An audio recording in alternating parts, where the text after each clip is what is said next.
Hello, personal productivity enthusiasts and community. Welcome to Anything But Idle, the Productivity News Podcast. Today's show is brought to you by Co-working Space by Personal Productivity Club. I'm Ray Sidney-Smith. And I'm Augusto Pinaud. And we're your hosts for Anything But Idle. This is episode 81081 on September 20th, 2021. Microsoft Windows goes passwordless, and of course, the productivity and technology news this week. Each week, we bring you the productivity blogosphere news first, and then we go into our productivity technology headlines. And so, Augusto, let's get into our headlines for the first part of the show.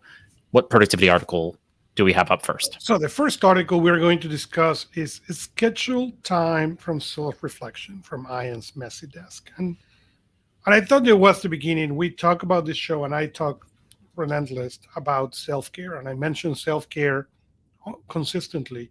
And this is what this article is, Take an honest look at the searching questions. How do I feel about today? What I have achieved, what I have enjoyed, what I have done to look after me, what I have done, anything that I regret, what I have truly my values, and I have been myself. And it is really, really important to take that time to analyze, to do self-reflection about ourselves, where we're going, what we are trying to accomplish. Are we taking good care of ourselves? So I thought it was an incredible article to start this show. Yeah, so I do some modification of this using Peter Bregman's 18 Minutes, the book he published on the topic of, in essence, doing a little bit of planning at the beginning of the day, a little bit of reflection and planning at each hour of the workday, and then some reflection and planning at the end of the day. And so that's all, that was kind of the construct he created. And then, of course, I applied on top of it my own modifications to make it my own. And these questions I actually copied because I wanted to compare and contrast against my own daily and weekly reflections, because during my weekly review, a la GTD, I do a little bit of that type of reflection. And so I'm really curious to see how those questions line up with my own questions and seeing whether they spur different questions, different answers, and what other kinds of kind of emotion and thought comes to mind when I do answer some of those questions. Some of them are the same, some of them are slightly different. So I'm curious to see how that goes. But I think reflection is a really important part of productivity, and this is a good reminder of that. Great. On to our next story. Is Google Workplace or Microsoft 365? Which one will be better for productivity? And it's a great article, okay? And it's really going into detail into comparing those two. I think the answer at this point, it's really which poison do you want to drink. I have, because of work and clients who go and live in Microsoft and 365, and I start using some of their software, and others that lived in the Google Workspace. So some of the meetings happen in Teams, some of the meetings happen in Zoom, some of the meetings happen, and same thing with the manage and the documentation and all that. I don't think neither of them really is better or worse for productivity. It's a matter of education. There are things that Microsoft do in a more traditional way than what Google do.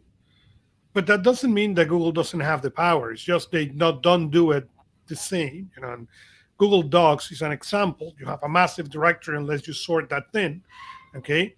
But if you don't pay attention, then you end up with a massive directory that is easy to lose thin. That said, search in the Google environment is incredibly simple. So you get that compensation, in the Microsoft. Well, it's what you know about the Microsoft and Outlook and Teams. And the reality is many organizations I know live in the Teams, especially now during this pandemic and these people working remotely and all that. Well, the big gamers has been Zoom and Teams, even more than Google Meet. We have discussed about the shortcomings of Google Meets and the things they're trying to do better, but still been a little behind on that race. So do anyone is better than the other one? Not for me. I now comes to your personal poison.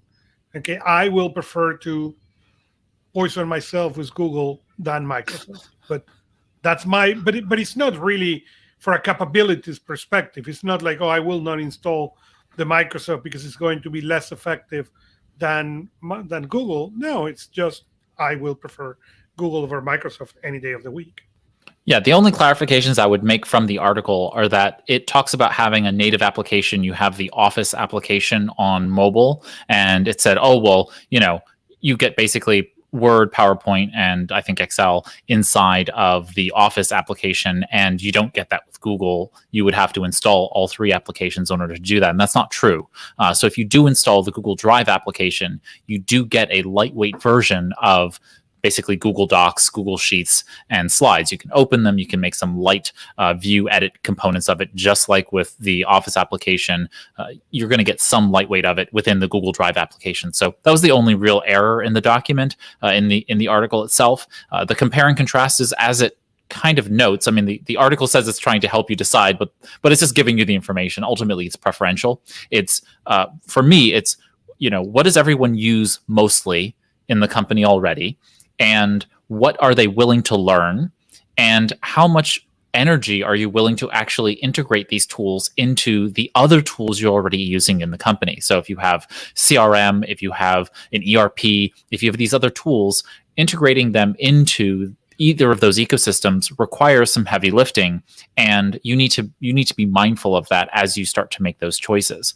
For me as well, I mean, I know that you've chosen Google Workspace for Business. I'm in the Google Workspace for Business environment as well, although I do training on both platforms. So like I don't consider them anything other than equal in measure. And so the reality is that both Google and Microsoft have put a lot of work into making sure that their productivity platforms make sense for most businesses. And where they fail, they have built out integrations with many other partners to make it work. So I think at the end of the day, as you noted, it's preferential, but it's also really looking at your organization, looking at the business, and saying what really is going to work for you. If this is a personal choice, right? If you're making a choice in your personal world, for say home or otherwise, I think you ultimately end up getting more out of Gmail and Google for free than you do out of the Microsoft 365 family. So I don't really see the rationale for paying for Microsoft 365 in a family setting. So I mean, I don't see the argument for it. But if you are very comfortable with it in the work environment and you want to be able to utilize it at home, say you sit on maybe a board, or you're doing some philanthropic work and you want to be able to stay inside of that pseudo professional ecosystem, Microsoft may actually work for you in that environment. But for the vast majority of us who are in the personal space, Google is going to be probably the better bet for a family. All right, on to our next story. Mindful.org, why a time crunch mindset backfire and how leaders can learn from that. Yeah, so this is an excerpt from the book. I'm going to put it up on screen so folks can see it. So this book is called Work Better Together: How to Cultivate Strong Relationships to Maximize Well-Being and Boost Bottom Lines. And this is a book by Jen Fisher and Ann Phillips. Jen Fisher is the Chief Wellbeing Officer at Deloitte, and Ann Phillips is a researcher there at Deloitte as well. And the book itself gives some straightforward hints for dealing with some things. It starts out by defining scarcity mindset. Do you want to kind of give folks a little hint in terms of what that is, Augusto? Yeah, they said everybody suffers from time crunches, but time is the only one from suffer with scarcity. And that's, where they start. Attention deficit may come from lack of money, collaboration, food companionship, and others. Scarcity can be a hidden distractor that constantly pulls cognition away from other important but less urgent needs. And they really got into the detail of scarcity. And, I have said, not in the article, but I have wrote and talk about it, that one of the problems with scarcity is that the definition that most people have of time is not the definition of time, but the definition of scarcity. And then when you start there, definition is really important. But until you understand where are you and what are the definitions, you are going to be in that negative spin. Right. So I think it was really helpful for the authors to explain what a scarcity mindset is. That the opposite is an abundance mindset. Approaching things from a place of abundance means that you're not limiting yourself in your planning about the limitations that you might come across, but what are the possibilities that you can come across? There is a bit of Stephen Covey, Dr. Covey's work here in that language and mindset perspective. There's a little bit of Augusto, help me out here. What is the researcher's name around mindset? Carol Dweck. Thank you, Dr. Carol Dweck, and her work around mindset. And so Feels there's a little bit of the cross print. Yes, I had it. Horizontal 5 letters. There's a little bit of that going on in this book here, and I find that to be fascinating. They also talk about 5 simple strategies to create more space in your day, and I'll just cover them very quickly because it's helpful. Here I'm quoting from the excerpt. Number 1, start your day off right. Take the time to define and prioritize your daily goals and refer to those goals throughout the day to ensure alignment. Number 2, create meeting buffers. Reduce meeting times to 25 or 50 minutes to create time to reset before moving on to the next meeting or task. Basically, rejecting the concept of time rules. We can set meetings for whatever time we want. Continuing on, again, quoting, schedule focused work time. During this time, turn off your email and your phone so that you can get your full attention to the task at hand. Number 4, take breaks. Schedule time to mentally recover. This means stepping away from your work to get up and move around or practice deep breathing to center yourself. And number 5, schedule quiet time. Regular pauses for quiet meditation or breathing exercises can provide a wide array of mental and physical benefits. End quote. So I am looking forward to reading this book. I'm going to grab a copy and go through it.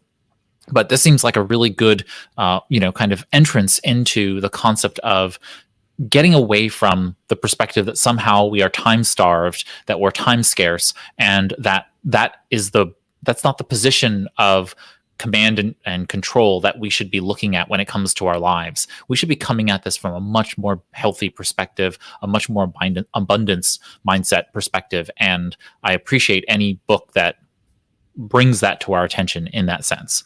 All right. So from the positive perspective of the abundance mindset, Augusto, we move on to our next article from the New Yorker magazine. The frustration with the productivity culture and why we are tired of optimizing our work life and what we should do about it.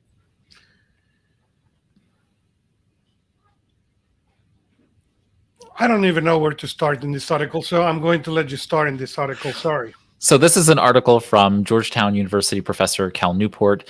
He's well known for, advocating for time blocking and many other things.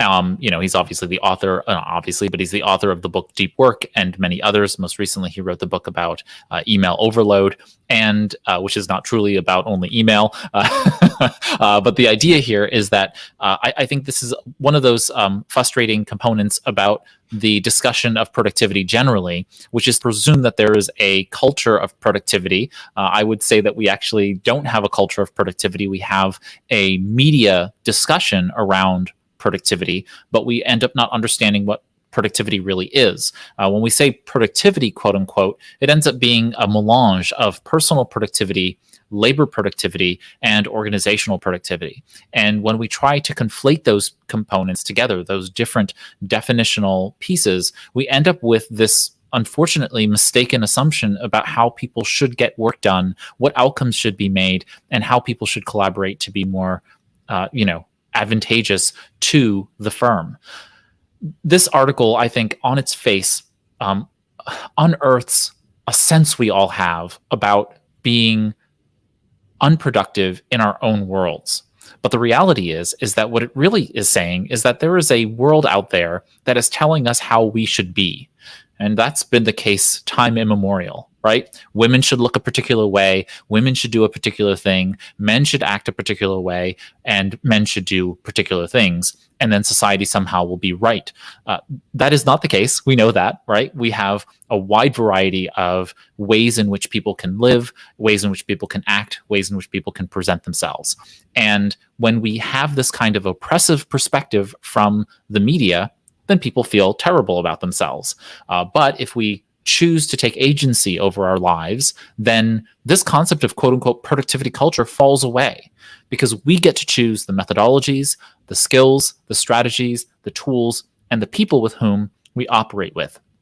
So this whole concept of a frustration with productivity culture ends up being, again, funny enough, Augusto and I had, we have a podcast, episode where we discussed this earlier this morning. That'll be out in a few months. And, the concept really harkens to this victim mentality that somehow just because some productivity article told you so, you have to follow it, and that you're wrong if they tell you so. They don't have any control over you. You have agency. You have the power and control to do what you want to do with your life. And so what is productive for you as an individual is yours to define. And once you understand that, then all of this becomes bunk. And so that's kind of where I am on the subject. And let's move on to our next story this week.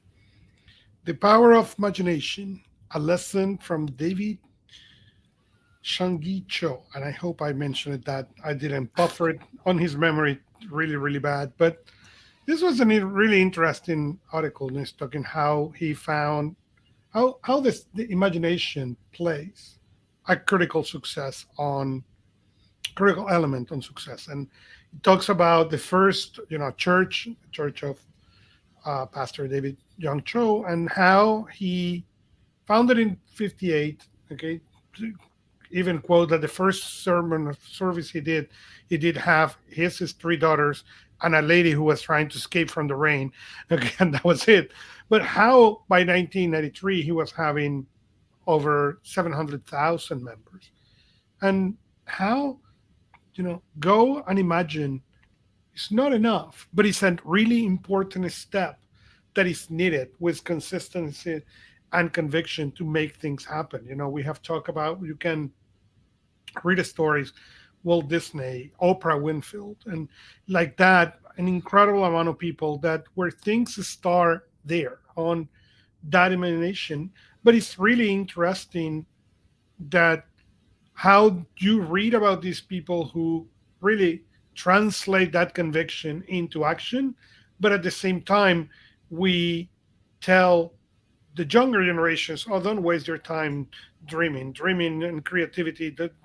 Go and do what you're supposed to do instead of dreaming and daydreaming and those kind of things. It was a really fun article to read. Fantastic. On to our next article from Muesli. Well, let's keep ourselves into the creativity, catching the wave of creativity. Time does not equal productivity when you are working from home. And that's where I start having issues with this article. Okay. I've been working from home for 9 years now. Okay. And I consider myself reasonably productive. So when you start telling me before I start reading to you, well, time does not equal productivity when working from home, I start having issues with your article. Okay. But because that assumes that the first impression you get is that, no, you cannot be productive at home. What is a lie? So what you need to figure it out is what it works. Okay, the time works difference when you are at home, and I will agree on that. Okay, you can do a lot more things in a much more effective way, etc., than when you are in the office. You can manage your mood, you can manage your time, you can manage your energy levels, all that much better. That said, I don't know. That's where I again, it was an article that I struggle because I was looking how about productivity, creativity, and how the creativity helps the productivity, and that's not what I found on the article. Yeah, so I'll give my take on this, which is that this is a design focused article, and this is for designers in essence, and how designers can really make their worlds more productive in the face of working from home or from remote work or hybrid work. And especially in the creative industries where many times it's very difficult for you to say, well, what's going to be how much time does a great piece of design take? It takes the time it takes. So I come at the article with the perspective that I don't think that we can think about creativity and time boundness in the same ways in, say, non-creative industries as in creative industries. And so I don't know enough to say that, there is one right way here. This is one particular designer's perspectives. He did give some tips at the end here, and I thought that was, I'm sorry, she gave some tips here at the end here that I think are useful. And so if you're a designer, these might help you. And again, quoting, here are my tips. Sometimes you need to force yourself to get started. Once you're doing something, it's easier to keep going. I get that. Momentum. Again, still quoting. Finishing anything gives you a motivational boost. If you can't tackle the job that you're supposed to be doing, try finishing something else. Do activities that let your mind wander. Figure out when and how you work best and create a routine around it. Then, ignore the routine when you need to. Take breaks when you feel the lull and stay focused when you're feeling inspired. End quote. I cannot argue with any of those tips, notwithstanding the article itself and maybe some of the meanderings of the author in that sense. So I think all around a good set of tips, even though the tenets of the article don't seem to really gel all that much for you or me. And so with that, those are our articles from the Productivity blogosphere this week. We are going to take a break for a word from our sponsor, and then we'll come back with the productivity and technology news this week. We'll see you after the break. While working in person may be normal for you, it's unlikely your coworkers are as interested in being productive as you are. Or working remotely or from home can be isolating. And there's something powerful about being with productive people, even virtually, that helps you be more engaged. If a flavor of these sounds familiar, Co-working Space by Personal Productivity Club is for you. Co-working Space is a virtual work community designed to help members be more effective and efficient in their work and personal lives. At its core, we provide goal tracking and host focused action sessions throughout the week for accountability and camaraderie. Visit anythingbutidle.com/coworking to learn more. Co-working Space lives inside Personal Productivity Club, a digital community for personal productivity enthusiasts, so you can find people who use methods and tools you do too. Again, head over to anythingbutidle.com/coworking to see how Co-working Space can help you be more productive. And now, back to our show. Welcome back, everybody, to Anything But Idle. I'm Ray Sidney-Smith, joined here with Augusto Pinaud for the second half of the show. And so with that, Augusto, what is our first productivity technology headline this week? So, sorry, really excited about the fact that the iPad iOS 15 that was released today will allow to use apps up to 12 gigabytes of RAM on the new iPad. So when the new iPad was released, I don't know, in the summer, there was two versions. Okay, there was a version up to 512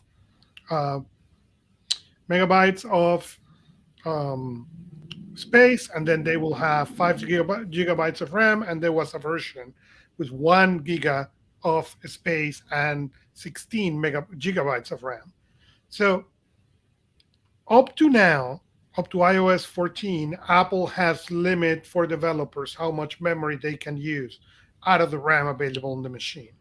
And for the first time, Apple is allowing developers to use up to 12 gigabytes on those machines. That is really, really exciting because the machine is incredibly powerful. Allowing developers to really max the RAM, it will make the apps works incredibly better. So it is an incredible news. So you went, from 2 to 4 to from 12 to 16. So it is going to, if you have an M1 iPad Pro, it is incredible news for you. Absolutely. Onward to the next article. Well, the next article, it's really about the jab that Apple took at Chromebooks. And you and I discussed this off offline because on the last event that we covered with Michael Slowinski, you were not there in that event. We really, Apple came and said, well, we're 3 times faster than the top selling Chromebook. Mm, yes, but your iPad is $399. The most best selling Chromebook is $100. Not And only not the that, best, not the it's not best the best specs. hardware. It's not the best specs. It's what the schools are buying to be destroyed and put on the trash when the kids destroy. So I don't think it was a good comparison. I think was misleading, and it was on Apple to do that, um, and I didn't like it.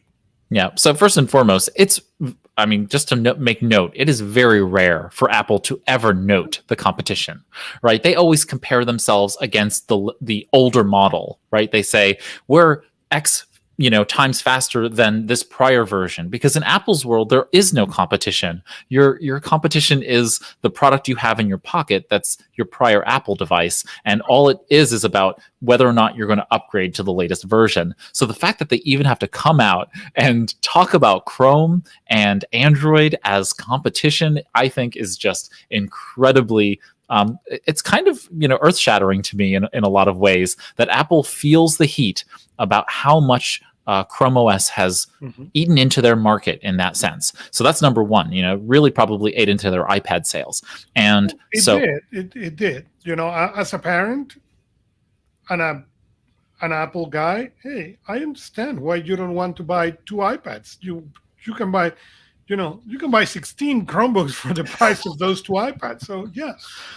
Exactly. So that's number one. And then they say, oh, well, this iPad is 3x faster than our best selling, not our best Chromebooks on the market, but the best selling Chromebooks on the market, as you noted. And then it said it was 6x faster than the best selling Android tablets, which is also misleading because the best selling Android tablets are also these low powered, kind of crummy devices. Maybe kids can use them, but you're not going to use that in your own office world.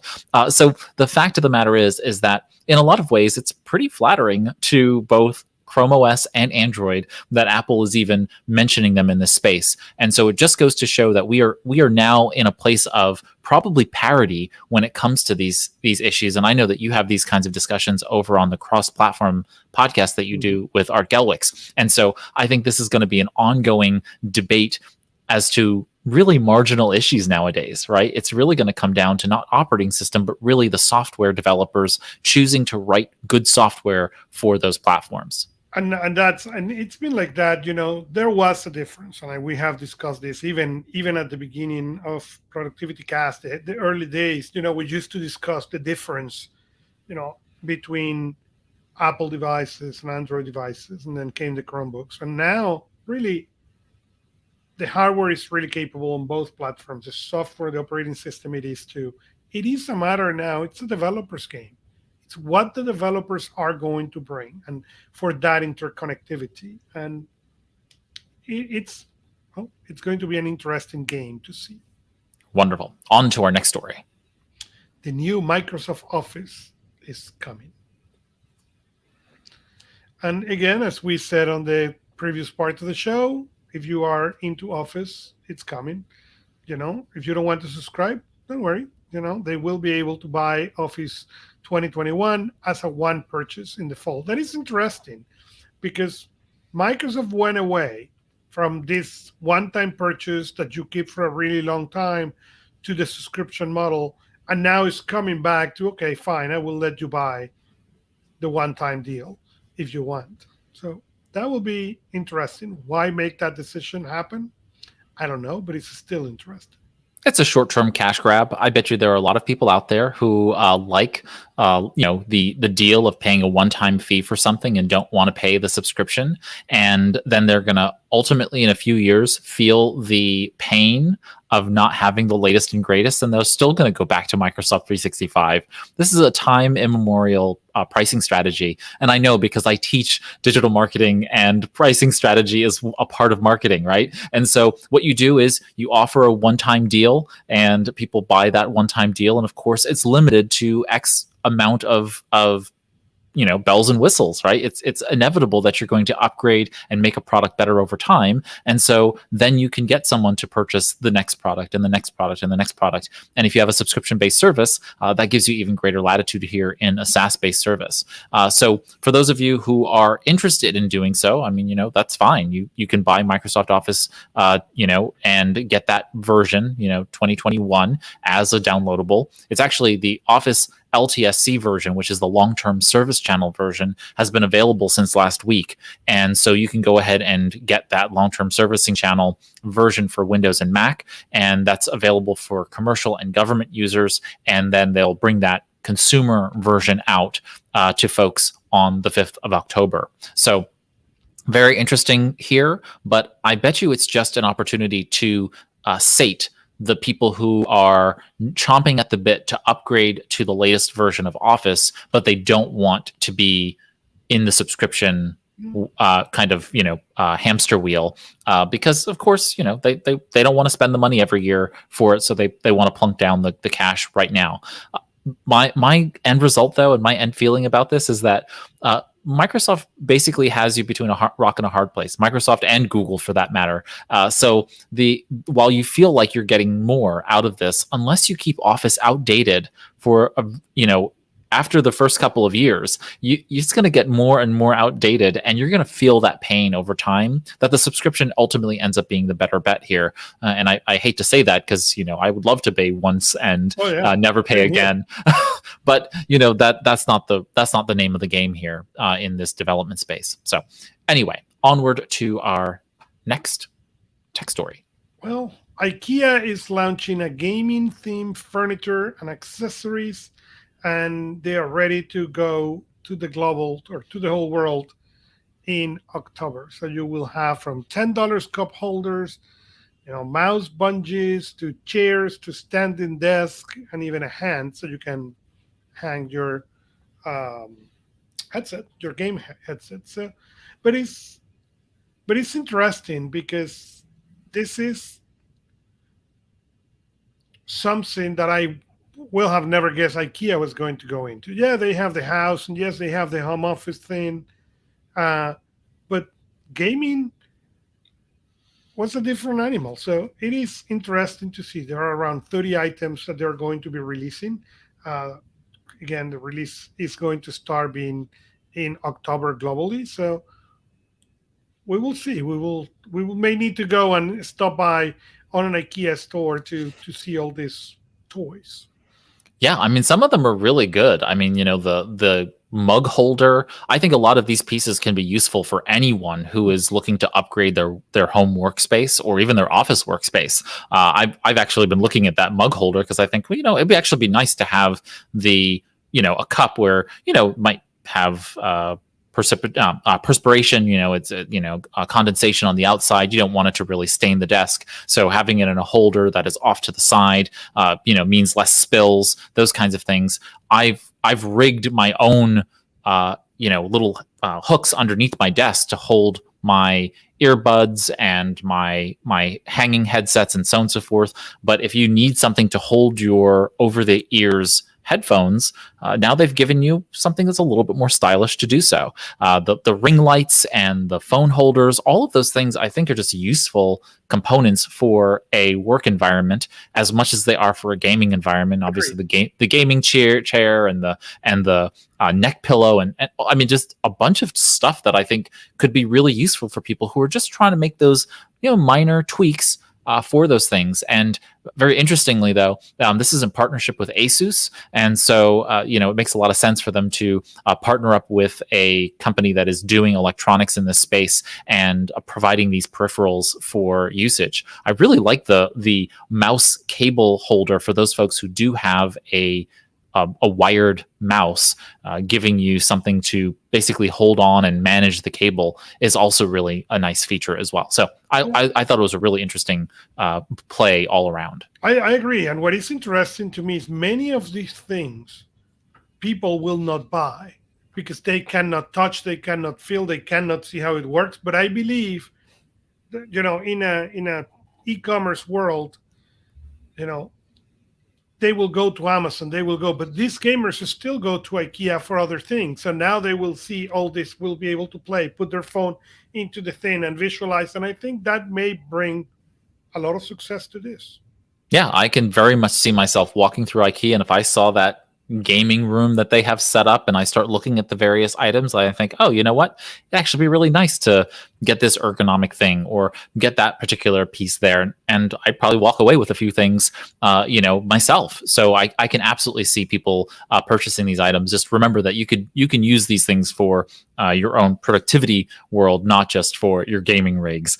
So a good there. All right. And with that closes out our productivity technology articles for the week and brings us on to our productivity resource of the week. And so, as you all know, Augusto and I basically scour the interwebs for all of the productivity blog articles and the productivity technology news that we bring to Anything But Idle. Of course, in that journey, we come across many personal productivity tools, apps, and services that we think you might like. And so we share those with you during the productivity resource of the week. And so we have two of them today. The first one is something that I came across from makeuseof.com, and I think is just really fascinating. So I know we made the announcement last week, I think it was, that the platform, again, help me out here, Augusto. What was the name? Locast decided to shut down because of the lawsuit against them. And this platform is called Audials, and it may actually solve for that. So what this is a set of PC and mobile software. There's a web browser version as well that allows you to listen and watch radio, podcasts, and TV inside of the application. And so it's called Audials. You can go to audials.com and download the Windows, Android, iOS, and browser apps from there. And so it gives you a place to listen to radio stations across the world. I use VLC, but you could use Audials as well. This also has a podcast player, so you can access and download podcasts inside of the application and listen to them. You should subscribe to Anything But Idle in there. And then the thing that I think is really fascinating beyond the music part, and there's a whole music section in there, you can upload your own music and save it into the application and listen to the music that they have in their catalog as well. But the thing that, again, going back to Locast, is they have live TV that you can actually stream directly within the system. So that's really powerful to be able to have all of those built into the same ecosystem. Mm-hmm. And I thought, if you're looking for an application to kind of solve for what Locast was doing, this may scratch that itch. So Audials, and I'll put a link to that obviously in the show notes. Augusto, what is your? Well, mine is Parallel Desktop 17. So Windows is coming. We have talked a lot about Windows, and we will talk a little bit more about Windows. So I find out, okay, what happened when you have a Mac and really you need to run that application? I have a client who once in a while I need to access to their ERP. Okay, their ERP runs on Windows. I don't have a Windows machine, but I have a Mac. So I can install Parallels, run Windows as a whole window, or run it what they call congruent. So I just run the application I want to run, and I don't need to see the rest of Windows. But it works incredibly well. Even Parallels has been claiming that they are going to be ready for Windows 11, even that when Microsoft has said it's not going to run in that. But we will see. The reality is that right now the beta of Windows 11 run in the M1, and Parallels has been really, really good to keep their word. They are not exactly a new company. They have years in the market. So hopefully they will keep that running for the M1. Yeah, and so I think the way in which Parallels is doing this is actually quite appropriate. Most people don't realize this, but the whole argument over whether or not Windows 11 will run on a computer without TPM presupposes that you don't have a virtual TPM 2.0. So there is a VMware version of TPM, which is the Trusted Platform Module. So that people have an understanding, this is the security module. There's a virtual version of this that Microsoft has spec'd out and themselves have built one.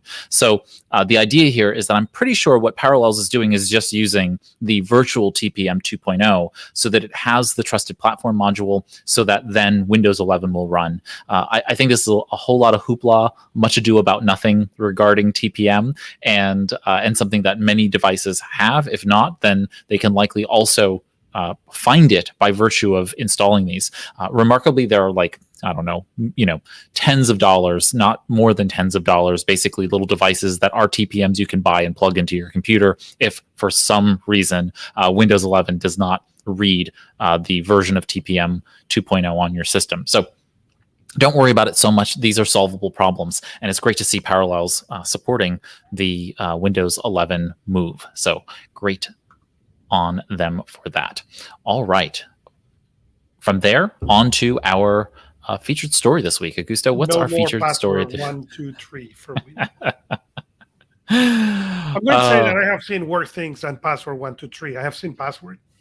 Yes. Okay. So Microsoft is relying on the Microsoft Authenticator security key or a security key for login in the future. And they're basically trying to get rid of unsecured passwords. And this is really designed for corporate environments. I mean, should be implemented on every personal PC. But I know that may not happen. But on corporate, it's great, okay, because we'll give corporate really, instead of nagging you because you need to replace your password every 30 days, they will now be able to run this and you will not get nagging for this problem. They will solve some of the problems, two-form authentications.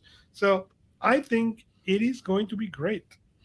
Yeah, my curiosity here will be whether or not people are responsible enough to manage their security authenticator apps as well as their physical security keys. And so, for example, like I have a Google Titan key. This is a USB-A type key, and it's always on me because this is what allows me to log into my Google account. Without it, I cannot log into my Google account, and so therefore, it behooves me to protect this, in order to be able to do so. There are backup authentication options that I have enabled in the account, and I have the backup codes and whatnot. But still, for the most part, I can't get into my account without that device, which is a strong amount of protection for me. But I feel responsible, and I take the responsibility for managing that. Most people, I don't think, are so, whatever. But I think most of you who are listening and watching are. And so I highly recommend this for the person who wants the greater level of security, who understands the importance of security to your productivity. If you can't get into your machine because it's been hacked or you've been locked out of it, you can't be really productive, can you? So the goal here is to increase that level of productivity. And what I understand is that Microsoft, while they're talking about the Microsoft Authenticator app as being the way in which you authenticate into it. Remember, this gets rid of the password altogether. There is no password after this happens. So you're using either a one-time, password or time-based password kind of thing. And so I'm curious as to whether or not they'll allow, say, Google Authenticator or some other application for those purposes as well. So we'll see what happens. But this will work on both your Microsoft account as well as Windows. I'll be curious here. I know the article that we put in the show notes says that other authenticator apps like Authy and Google Authenticator won't work, but I'm presuming that over time they're going to have to provide support for that. They will open it. Right. Overall, though, Augusto, I think that this is a great move toward what we need in the world, which is to, in as many places as possible, get rid of passwords. There really is a great need. And anyone who's interested, look at the Squirrel Project, which is SQRL, the Squirrel Project that Steve Gibson has put together. Look at these other options for basically getting rid of passwords generally, so that authentication, identity management across the web becomes something that is both trivial but also highly secure. And we need to basically, apply pressure on our software developers, on our major technology companies. And it behooves us as well to go in and set up these tools so that we don't have that. That includes password managers like LastPass and 1Password and Dashlane and otherwise. That really gives us control over making highly secure passwords that we cannot recall, and that the password managers themselves just basically input and takes care of for us, but also applies these secondary layers of security like a second factor or a multi-factor authentication perspective. Multi-factor typically being a password plus location identification or geolocation plus a one-time password or a time-based password perspective. So all of these things together allows us to be able to protect ourselves from malware and hackers and whatnot. But ultimately, I think we need to go closer toward this perspective of just getting rid of the password altogether. The password is a relic of the past, and we need to have some other mechanism for verifying that we are who we say we are and going from there. Any other thoughts around the Microsoft and Windows passwordless future? No, I think I agree with you. I think this is great. And yeah, it should be. It has been proved that people will not create the intense passwords that we need, the secure passwords that we need.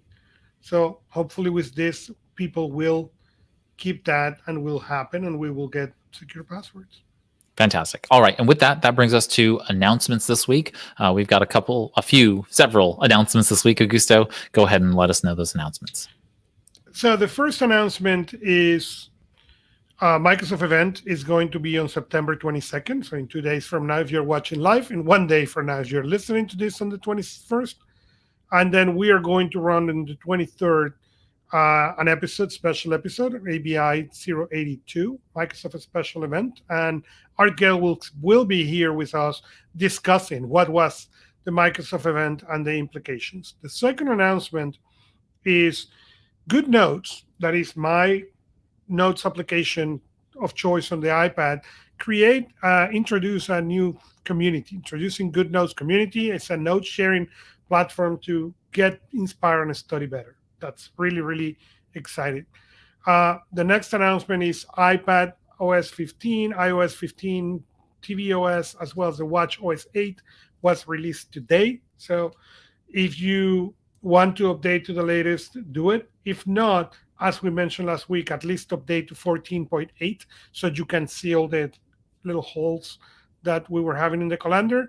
And finally, there is a new article, a new video from David Allen called The Smell of the Roses. And he's talking about the issues and what happened when things got delayed. And we thought it was really interesting to bring it up, as we've seen more and more people with these feelings of everything being late, everything being delayed. Nothing happened as we planned it many months ago. Fantastic. Thank you, Augusto. And of course, we've covered the productivity news this week. And so thank you to Augusto Pinaud for joining me this week and every week and putting together the show and making it all happen. It's my pleasure, always. All right, everybody. I would recommend that you head over to anythingbutidle.com/081. That will take you to the episode page where you will be able to listen to and watch the episode once the episode is live. So it's not there now if you're watching live, but if you're listening to this after the fact, it is there now. But that's where our show notes are. Our show notes include links to all of our stories, the tools of the week, or our productivity resources of the week. It includes any extra stories that we couldn't cover during this time together. And it also includes a text transcript for you to both read on the page or download after the fact. There's a download link below the little expandable read more section that has the transcript embedded in it. Beyond that, though, if for some reason we did miss a story and you'd like us to cover it, feel free to head over to anythingbutidle.com, click on that contact button, complete the contact form, and let us know. You can also tweet or DM us on Twitter at anythingbutidle. But Idle. And so Anything But Idle, we have our DMs open, so you can go ahead and let us know about a story that you'd like us to cover. And also, if you have any questions or comments, you can comment directly on the episode page, or you can go ahead and fill out the contact form on anythingbutidle.com. If this is your first time watching, feel free to click the subscribe button. That, of course, will notify you when we go live weekly. If you click the little bell icon, it also gives you some options. Go ahead and turn on either personalized or the other option for being able to get notified whenever we go live. If you're listening to the podcast show, feel free to subscribe to the podcast. That may mean follow in Apple Podcasts, but once you follow it, you also have to click into the settings and make sure that you download new episodes when they come live, and that actually downloads the episode to your system. So follow only gets you, I think, a notification, or it shows up in a feed in the Apple Podcast app. In any other application you're using, if you subscribe to the podcast, you will get the new downloads each week when we put them out. And you can also find instructions for all of that by going to anythingbutidle.com and clicking on subscribe. If you've enjoyed spending time with us, feel free to click the thumbs up icon. You can also rate and review us in Apple Podcasts and Stitcher and other places like Podchaser and Listen Notes and so on and so forth. Really, your ratings and reviews help us grow the podcast listening audience. And so thank you for doing that. Thank you for those of you who have reviewed us and rated us and so on and so forth. And that really does help us grow. And so with that, we will see you all next time on Anything But Idle. Here's to your productive life.